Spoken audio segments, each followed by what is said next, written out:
Hello, my name is David Meiswinkle, and I'm the president of NJ911Aware, which is a New Jersey not-for-profit organization. We've made application also to the federal government to be recognized as a 501c3. Our purpose is to educate the public on the 9/11 issue and also to help support a new investigation into 9/11. Now, why we think that New Jersey is important is this poster basically describes the legal nexus that New Jersey has, which is 681 victims in 17 of the 21 counties, which is that significant. 21 counties, 17 had victims. The World Trade Center complex is owned by the Port Authority of New York and New Jersey. The commercial airliner, which was United Flight 93, was hijacked, came out of Newark Airport. The anthrax attacks were in Princeton, Hamilton, also West Windsor and Trenton were involved. And the alleged terrorists lived and trained and conspired in New Jersey. In particular, there was a cell in Paterson, New Jersey, where the alleged leader, Muhammad Atta, lived. So we believe that New Jersey has as much jurisdiction as anyone, and that New Jersey can do a 9/11 investigation if the legislators so desired, and if law enforcement would do their job. Now, what we've done is I've created a document, which I'll show you in a minute, which is a 62-page complaint which I filed with the State Committee of Investigation. And the purpose of that complaint was basically to show what the 9/11 Commission didn't do. It was to alert people as to what should have been done, as far as the witnesses should have been called, the evidence that should have been subpoenaed, and the suspects that should have been looked at. And it's all footnoted, that document. That was submitted to the State Committee of Investigation. It was also submitted to 21 prosecutors, along with a list in each county that had victims, of the names of every victim in their county, their age, where they worked, and the town they lived in. And we also sent the complaint to the legislators. Went out to 40 state senators and 80 assembly people. Eventually the governor got it, and the attorney general, and what they've done is they forwarded it to the U.S. Attorney's Office. What we want to do, again, is to have a new 9/11 investigation for a number of reasons. Now, this is the document that was given to the State Committee of Investigation. As you can see, it's fairly large, and it's all footnoted. And what it has in here, as I mentioned before, witnesses that should have been called. For example, 118 firemen who experienced explosions, none of them were asked to testify at the 9/11 Commission. None of their testimony that they gave to their chief, who asked for their statements, has been made public, at least through the 9/11 investigation. Serious defects occurred at that time. This document is a document that went to all the legislators and important law enforcement people in New Jersey.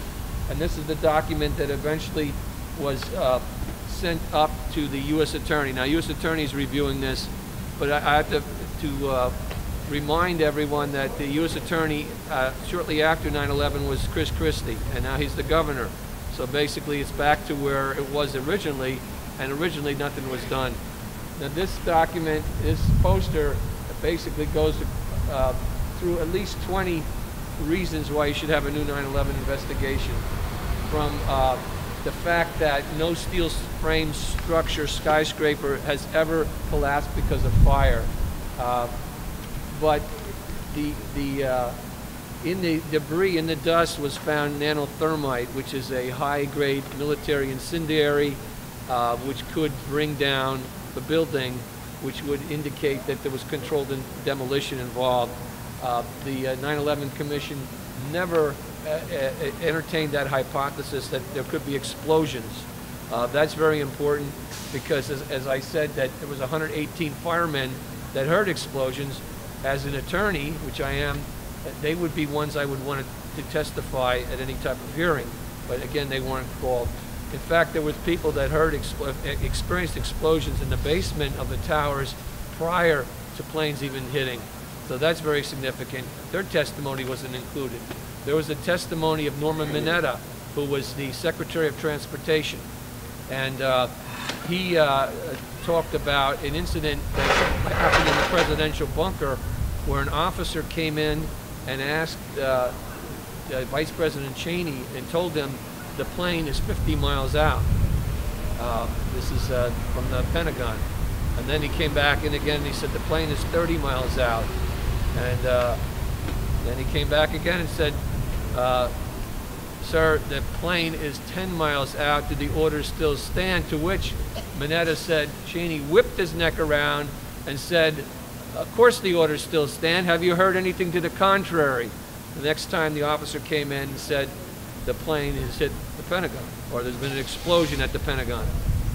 So that interesting testimony from Norma Mineta was totally blacked out by the 9/11 Commission, which is outrageous that people haven't seen that. What they've not seen too is Building 7. Building 7 was the third large skyscraper that came down besides Building 1 and 2 or the North and South Tower. Building 7 housed the second largest contingency of the CIA in the world. It has the Secret Service, had a Security Exchange Commission, Enron investigations, top-notch security. And that came down, was not hit by an airplane. It came down later in the afternoon around 5:20, and it came down at free fall rate, similar to the other buildings, only this totally imploded. A perfect controlled demolition, not hit by an airplane. But the government in their investigation said that office fires brought it down, which is amazing. And for anyone that hasn't seen it, you've got to see it. If you go online, you could go find that information on NJ911Aware.org or certainly AE911Truth.org. That's the top organization in the world for getting to the truth with the architects and engineers leading the way. Unfortunately, police officers, which I used to be at one time, I'm a retired police officer, police officers haven't done their job in the sense of law enforcement, in the sense of investigating it, probably because they haven't been allowed to investigate it. There were a number of heroes that were whistleblowers that worked for the federal government, and they will all become basically punished or marginalized, whereas the people that allowed this terrible incident to happen or didn't follow up on their leads seem to get rewarded and get promoted. So the protocol here that wasn't done, for example, with regard to the crime scene, it wasn't protected. As a police officer, first thing you learn is to protect the crime scene. The National Fire Standards protocol is to check for explosives. That wasn't done either. You had the 118 witnesses that weren't called that were firemen. You had as I mentioned before, the witnesses that experienced explosions in the basement. They weren't involved in the 9/11 Commission report. You had the free fall acceleration of the buildings. That means there was nothing under them. That means that it couldn't have been fires that could bring them down, because even if it was a fire, which isn't impossible, there would be more like a pancake effect. It would take a while, it would tilt over.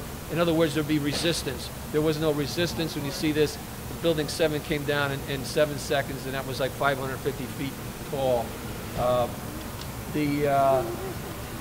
As I mentioned, some FBI officers or agents were obstructed by their own superiors. There was reports of numerous explosions in the Pentagon. This people don't know.